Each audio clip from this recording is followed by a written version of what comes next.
Hey guys, and welcome to SideQuest Comics. And today's video, I have not one, but two haul videos in this out and about.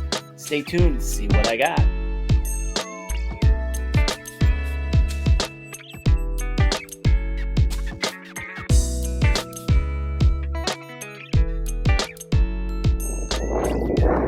Hey guys, this is Eric at SideQuest Comics, and we're at the Lake County Fairgrounds in Northern Illinois for a flea market.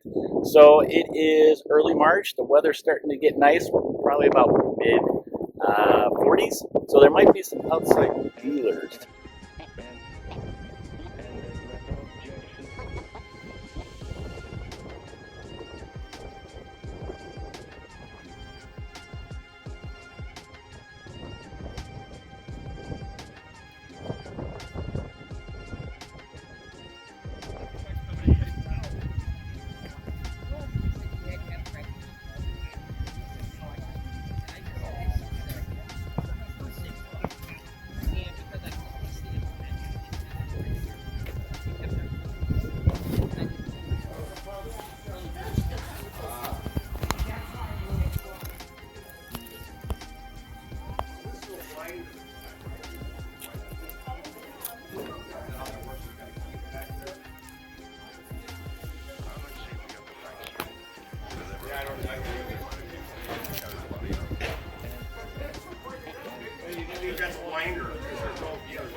I'm like 50 ahead of the line.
Okay, guys, I'm all done with about an hour and a half it took me to run through the place at the Lake County Flea Market.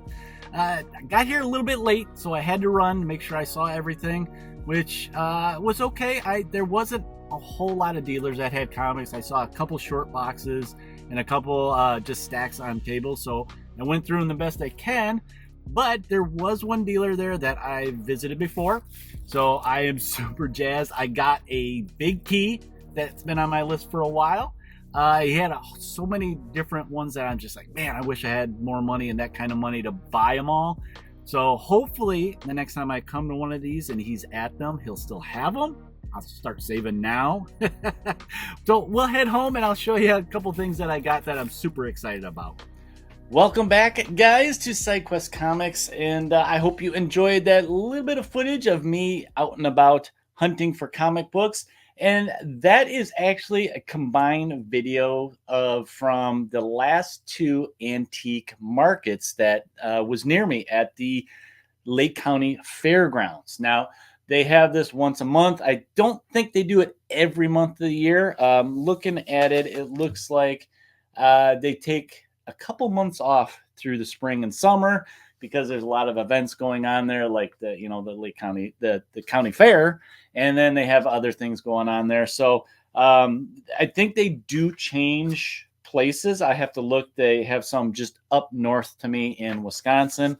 So yeah, this actually I went last month in March, and I didn't see as many vendors there, but I did get a couple things that I want to show you guys. And then I actually went back this month, just a week ago, and I actually saved the footage from last month, and I have not showed the comics that I got because I only got a couple things. And I decided that I'm just going to combine them all in one. So what I wanted to do is actually show you guys the first haul I got from that first month, and then I'll come back up. We'll do a little bit of talking, and we'll go back down and show you the bigger one that I found. So I got two stacks to show you guys. You can see the difference.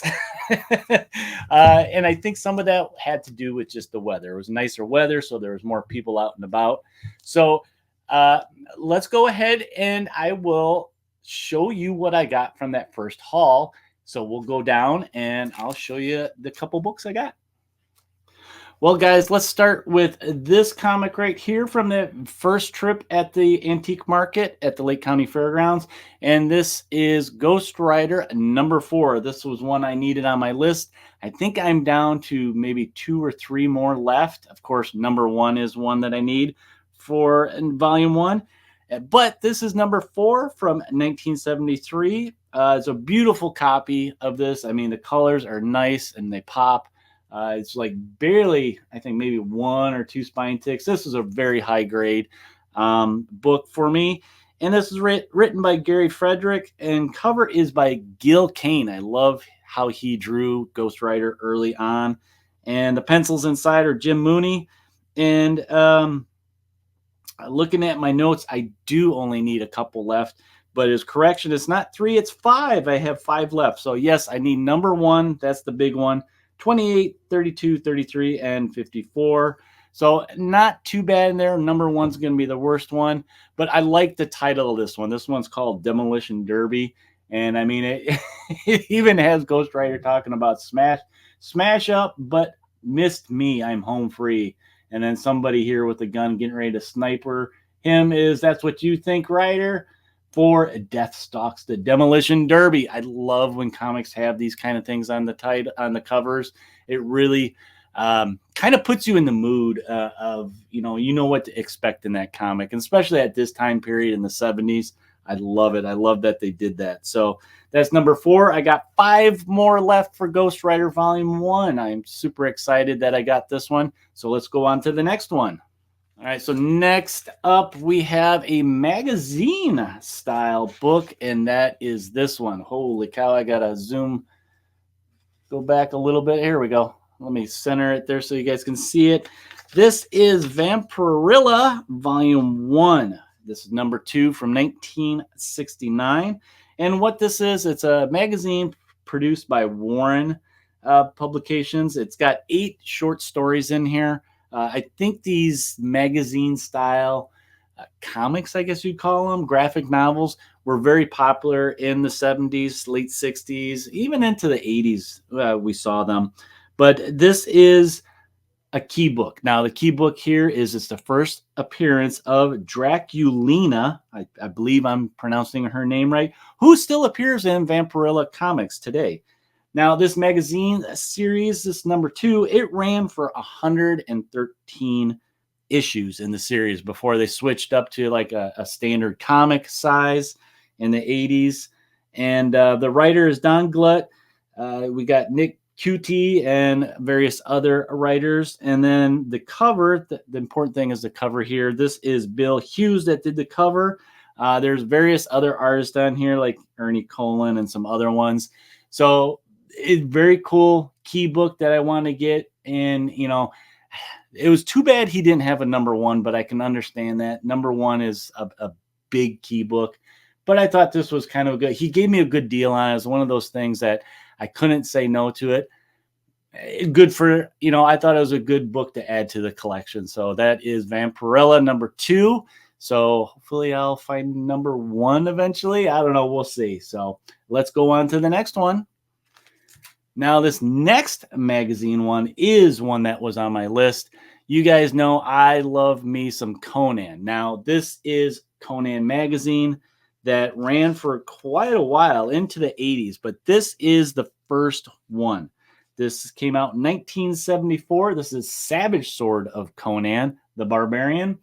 And the key thing of this, and I think I posted this on Instagram. If you guys want to go over to Instagram and check that out, ding, ding, ding, is the first appearance of Red Sonja's chainmail bikini. So if you want to check that out, I did post a picture in there. It's black and white. Most of these magazines were black and white. I don't know if any of them were in color. And some of them even were reprints of previous stories from like maybe the Conan series. But the thing about these magazines was like, especially with Conan, is that they had a different code. So they were a little more violent. They were a little more, you know, they showed a little more skin, so to say. But yeah, they were kind of hardcore, I guess you'd call it.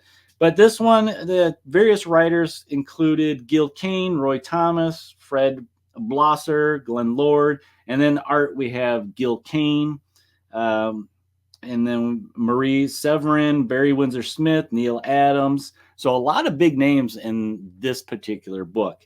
And the cover is what gets me. I remember being in school in the 80s, and I think he was still fairly considered a newcomer in the fantasy artwork genre.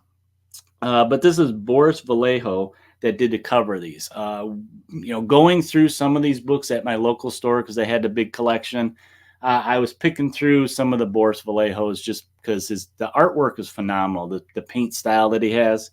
But yeah, this one, I got number 1, and I did just get a couple of the issues. I ended up getting the last issue, 235. That's how many issues Savage Sword ran for. And, you know, it was $2 at my store. How could I say no to that? But this one was a little bit more, but I'm happy to have it. It was one that I was looking for. And it is my Conan, one of my Conan quest is complete. So let's go ahead and go up and we'll talk about these a little bit. So those first 3 that I just showed you guys were all from the same vendor. In the video, you saw me show off some of those. I did show off some of the other stuff that I saw on that second trip to the fairgrounds for the antique market. And they had some outside dealers the second time. The weather was nicer.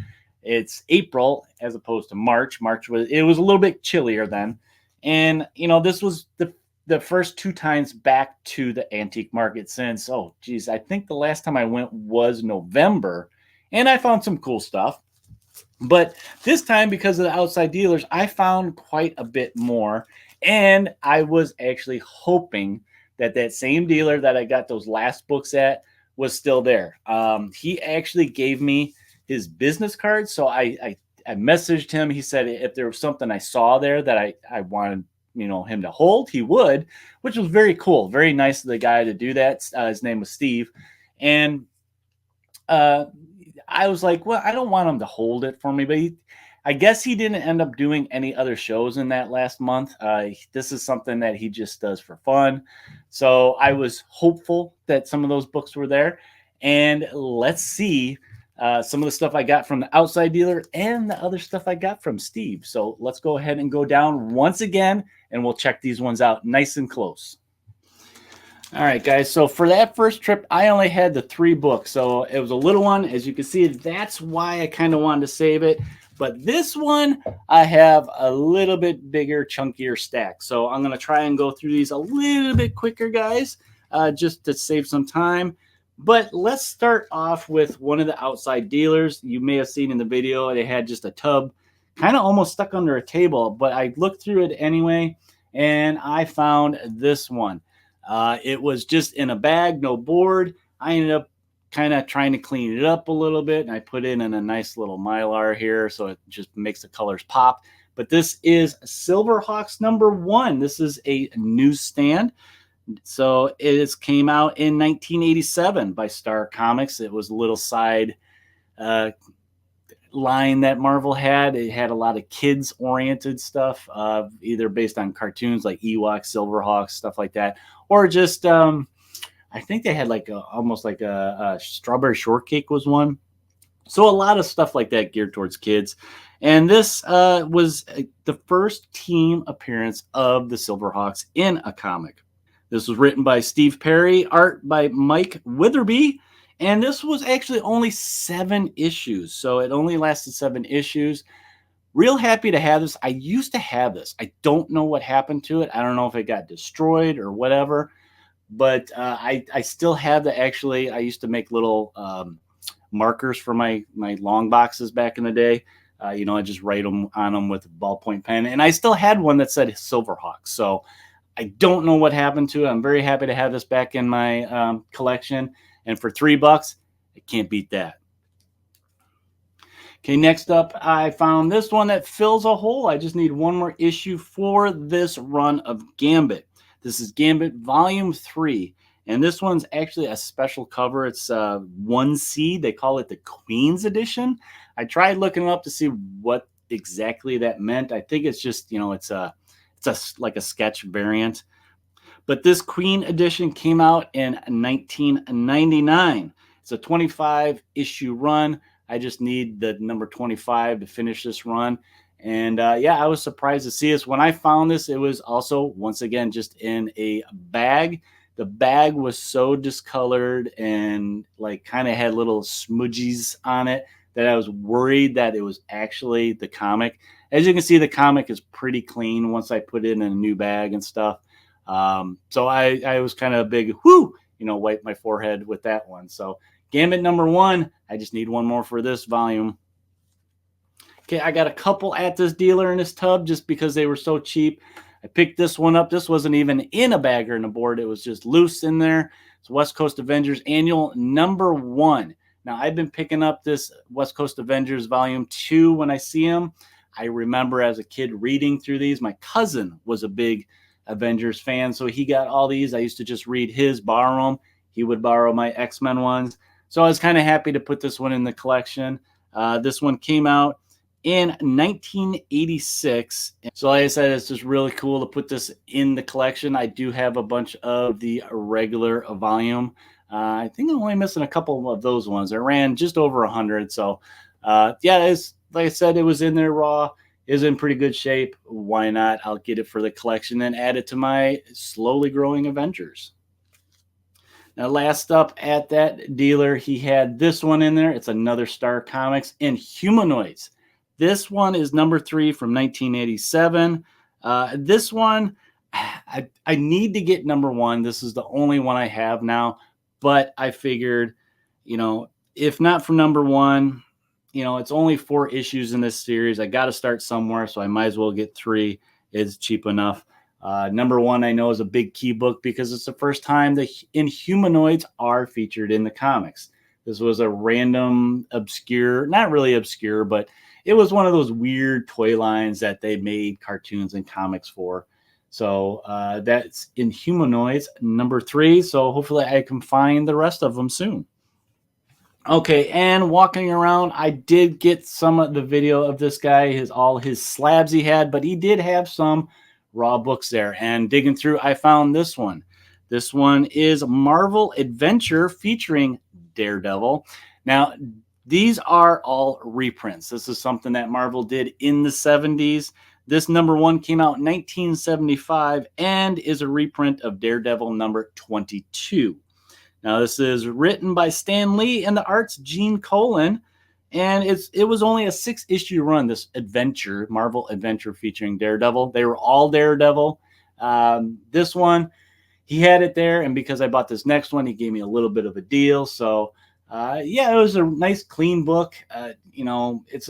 I always like these reprints, especially these old reprints. It's a good way to read these old stories without, breaking the bank, trying to find those original books. Okay, next up, this seller had this particular book in 2 different slabs at 2 different prices. One was like $90. I think the other one was just over $100. But he did have some raw books. I found this in the raw books. And the reason I got this was not because it's Teen Titans number 16, but it's because it has a pullout of Captain Carrot. Now, this is considered the first appearance of Captain Carrot with this little pullout preview. But this issue, number 16, came out in 1982. Now, this is written by Roy Thomas. Art is George Perez inside. But like I said, the reason I got this was for Captain Carrot. Now, when I was getting into comics, especially at this time, 1982, DC was doing a lot of these little pull-out previews. Like, I know they did this with Masters of the Universe when they had it. But this one had that preview. It was like an early prequel story to this one, Captain Carrot and his Amazing Zoo Crew number 1. Now, when I was a kid, this was what I was into. It was, cartoon superheroes, and this one actually had the prequel that led up to this issue 1. So that's kind of cool that I found this. I do like the fact that I got a cool Teen Titans book by George Perez and Roy Thomas. But like I said, the big motivation was to get that preview for Captain Carrot. So Teen Titans number 16, first appearance of Captain Carrot. Okay, now we're on to that same dealer that I featured in the first part of this, and going through his boxes, I found this one. Did not know what this was. It took me forever to look this one up. But I figured, I definitely want to get this. It's good to talk about on the show. But it's Y2K the comic. Now, I did not pay that. He gave me a pretty good deal on this. But this was written by Mark Sylvia, and the art's by Gabe Crate. I had a hard time finding any info on this. I had to Google it, went through a couple different pages before I finally found some decent information on it. But this came out in October of 1999. That's right. So I am older than the internet. If you guys can remember this time, if you're old like me, you can remember how people were kind of going a little bit goofy about the Y2K scare. They thought that everything was going to shut down. And this book, I find it humorous that this is where some people's mindsets were. They thought stuff like this on the cover was going to actually happen. Now, this features multiple storylines and scenarios, I think like survival type of stuff, if this stuff, actually did happen or was going to happen. So I have to finish reading it. So far, it is pretty humorous how extreme, I guess, people were at that time. But yeah, I think there might be a variant cover on this too, guys. So if this is something that kind of looks interesting, you guys, it's just off the wall for the collection, you should be able to find it. I think I looked on mycomicshop.com and I did see it listed. I don't remember how many were for sale. I think it had the eBay stuff, but nothing in stock at their store. So, but yeah, like I said, if this is something that looks kind of unique for your collection, seek it out. It's kind of humorous, I think, of just the fact that that's where we were in 1999. And then another book I found at Steve's booth at the fairgrounds was this one's Captain America and the Falcon. So this is volume one, 158, came out in 1973. Now, this is a book I might feature on something I'm working on because of just the fact of when it came out and its relation to me. But this was written by Steve Englehart. Art is Sal Buscema. I like John Buscema, so I don't have enough Sal. Now, this one, I don't know if you guys can see it, but here's a little tip, and it's something that I did not listen to myself in practice. But when I was taking it out and rebagging it, I don't know if you can see it. It's right there. I was not careful, guys. And see right there, beautiful book. And I did that. There's the rest of it. So yeah, when you guys are opening and retaping and stuff like that, be careful. Take your time. I was in a rush, and yeah, I ruined a rather pretty book. Look at the colors and stuff like that. But what are you going to do? Yeah, it was not that much of a book. So just be careful, guys, when you're doing that. And yeah, well, I'm still mad at myself for that one. So rookie mistake or just rushing. That's a rushing mistake is what that is. All right, down to the last couple books, and here are some more magazines, you guys. Let me back this one up a little bit. This is Dracula Lives #1. Came out in 1973. This is a birthday book for me. This is a big reason why I wanted to get this. And this was written by a couple different writers, Steve Gerber. We got Roy Thomas. We got Jerry Conway, Marv Wolfman, Stan Lee. Various stories in here. Now, this had multiple artists also. We had Gene Colan, Tom Palmer Sr., Pablo Marcos, Russ Heath, and the big one on the cover, once again, we got some Boris Vallejo. I already have #2, which was a key. It's an origin of Dracula. So, of course, I want to get #1, right? I might get the rest of them. I don't know how bad I'm going to try and find them. There was 13 issues in this series. They can go for different prices. I think they start to get lower as you get on in the series. But yeah, this one gave me a little bit of a deal on it. It's in really good shape. And now I have at least 1 and 2, so I don't have a hole. So that makes me feel good about it. But yeah, very cool. I love the horror books from this. I do want to get I think there's Legion of Monsters. There's Eerie. There's a couple different ones, kind of in theme like with Vampirilla. Black and white stories. They didn't have the same comic code, so they're a little more violent and stuff. And this one actually has it's called a controversial cover. I'm not exactly sure why. Maybe because at the time, 1973, having this scantily clad lady there and little demons and whatnot makes it controversial. I don't know, but very cool artwork. I'm happy to have this one in the series to go along with my Tomb of Draculas and other 70s monsters. So Dracula Lives #1. Last up is the big book that I got. Now, this was the one that I saw the first time, and I was hoping he still had it the second time. This is a big book for me, and just in general, it's a big book. This is Savage Tales, Volume 1, #1 from 1971. Now, this is also, again, another 5-story magazine, black and white, had multiple writers and artists like Stan Lee, Dennis O'Neil, Jerry Conway, art, Gary Monroe, Ramita Sr., John Buscema, Barry Windsor Smith. The cover is by John Buscema.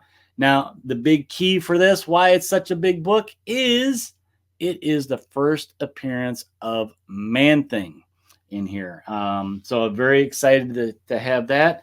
And you know what? I'm going to give you guys a little sneak peek. So let's just give a little pause here and I'll pop it open. Okay, so I got it open, guys. Let's give you guys a sneak peek of kind of inside. Now I am going to try and put this through a heat press. I don't know if you can see, it's got a little bit of wave to it and stuff. Not too bad. It doesn't have any rips in it. The back cover is very nice and clean. I'm estimating this is about a 5 or a 6, I think, because inside it's really nice. I am not a professional grader, so I am not sure. But yeah, there's the contents of the stories. So let's see. We're going to go to 25. Give you a quick view of some of the stuff in here. But here we go. First appearance of Man-Thing right there. And he's always, it seems like he's always fighting crocs and alligators and stuff. He just doesn't like those big lizards, I guess. But yeah, that's the first appearance right there. And look, there's the big title page of him wrestling that gator. So yeah, first appearance of Man-Thing was a big motivation of this. And you know, Conan. I like my Conan. So yeah, this was a big book to get in the collection. I don't know if after I press it, if I'm gonna try to submit it. I don't really submit many books. I rather just buy them straight off, you know, already done and all that. But yeah, as you can see, all the black and white art, pretty cool. You know, the artist can really try some different things in here. Don't have to worry about different colors and all that kind of stuff. But yeah, that's Savage Tales, #1 first appearance of Man-Thing. So we'll go ahead and go up and close out, and I'll put this back in very carefully and not get some tape stuck to it. Well, there's something a little bit different I wanted to try with this one, guys. I wanted to do kind of you know, show a little bit of the books I got and then come back and talk about them a little bit and then go back down and show you the other ones I got from my second trip. So I hope you liked seeing some of the books that I got there from the different dealers. Most of these were from the same dealer that he had a lot of nice stuff, as I probably mentioned in the video, trying to remember offhand. He got a lot of these books from a seller that actually used to have a store. So, you know, finding all these old magazines, I was just like, wow, I've never seen so many magazines in one place at one time. I don't know what's going on. Just recently, I've been finding more of these. My local store just got a huge collection of Savage Sword of Conan that I've never seen that many, and they were really cheap. So I did pick some of those up. That'll probably be another video to show, but that's what I got from these 2 trips to the antique market, you guys, from the last 2 months. I can't believe I held on to the video and some of these books showing them off, especially some of these bigger ones that I got. Let me know down below, you guys, what you think of some of these big ones. Are these big keys that you want to get?